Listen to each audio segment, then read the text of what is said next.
And here to help us break down everything that happened today, Fox News contributor Rod Weiller, founder and president of his own criminal investigation firm and former MPD homicide detective. Thanks so much for joining us. I Absolutely. appreciate it. Good to be here, Sean. This is not the first White House lockdown, but things did get really tense there, especially because this man with the gun was allegedly right outside that security checkpoint that a lot of the White House employees go through before they get into the White House. Exactly. Based on what you know, do you think today's response was appropriate? We know you can't tell us all the details. Sure. But based on what you know, how did the Secret Service handle everything Absolutely. today? You know, I watched the entire episode as it unfolded, and it happened right at 17th and East Street. And at 17th and East Street, just so that the viewers know, you cannot drive a vehicle into that area. You have to get out of your vehicle. They have the barriers there, and you have to walk in. Now, here's what I learned right away from looking at the video today.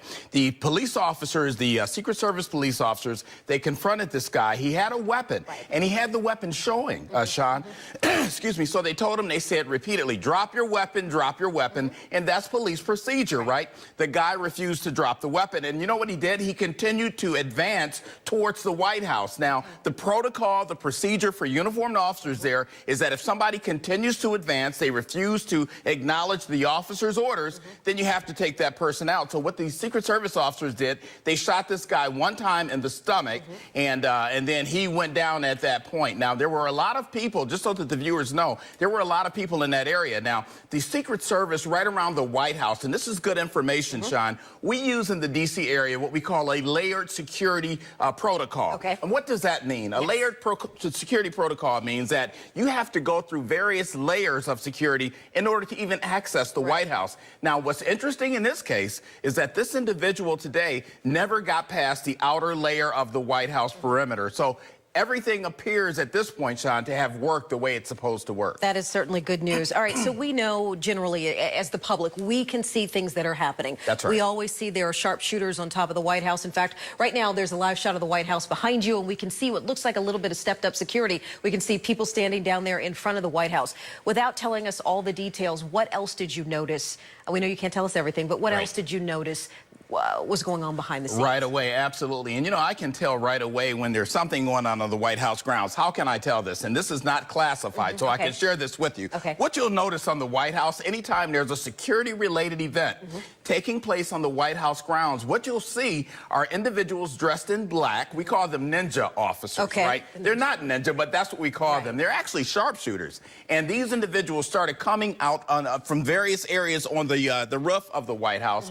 Anytime you see that, and anytime you see the Park Police helicopters.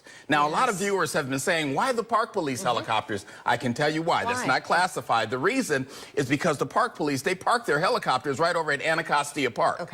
And they are the closest to the White House than any other agency. It only takes Park Police, Sean, 15 seconds, literally, to get 15 seconds to get that chopper up from Anacostia Park over to downtown D.C. So that happened today, and it happened pretty quickly. We know right after this incident happened, not only did they shut down that area, 17th Street, they also shut down parts of the National Mall near the Washington Monument, and then the helicopters came out, just like you said. Exactly, and that is the protocol, Sean, that we use here in the D.C. area. You know, we've learned a whole lot over the past few years. Obviously, when these types of situations happen, a lot of things go into play.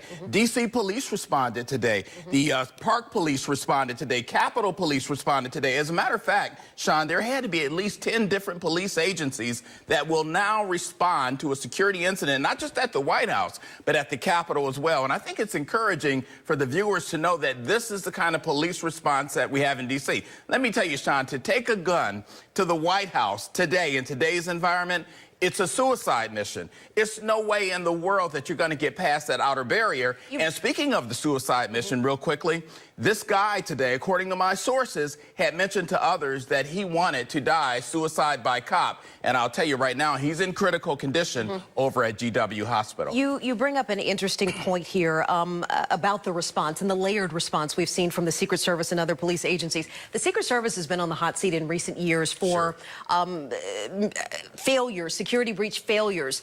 Today, what grade would you give them for the way this situation was handled? Today, if I had to grade the Secret Service, I'd give them an A. Okay. Yeah, I mean, and I'm saying that because I watched the entire thing unfold, and they did a tremendous job. I mean, they did exactly what they were supposed to do, and part of what they're supposed to do, real quickly, Sean, is to protect everyone else in the area. Look, we have a lot of tourists in the D.C. area right now. I mean, there was tons of people on Capitol Hill, and they did a great job at keeping everyone safe. Let me ask you about the tourists and those of us who live in the D.C. region.